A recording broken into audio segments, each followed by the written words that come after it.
શ્રી 64 જોગણી માતાજીના પ્રાગટ્ય દિવસને લઈને કડા ખાતે પ્રથમ મહાઆરતીનું આયોજન કરવામાં આવ્યું.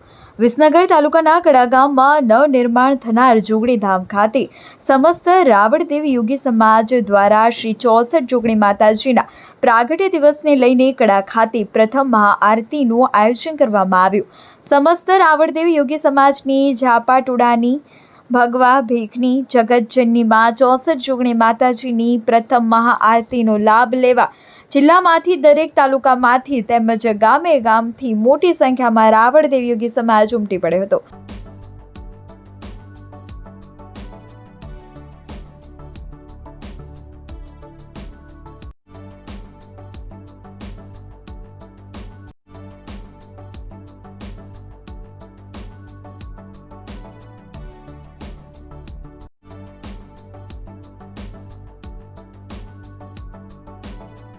જેમાં જોગમાયા ફાઉન્ડેશનના દરેક સભ્યો તેમજ દરેક તાલુકાના વિકાસ મંડળ, મિત્ર મંડળ તેમજ ગામે ગામથી આવેલા ભાઈઓ, બહેનો, માતાઓ, વડીલો, નાના ભૂલકાઓ તેમજ સંતો, મહંતો અને ભુવાજીઓ ઉપસ્થિત રહીને આ મહાઆરતીનો કાર્યક્રમને ખૂબ જ સુંદર રીતે બિરદાવ્યો હતો.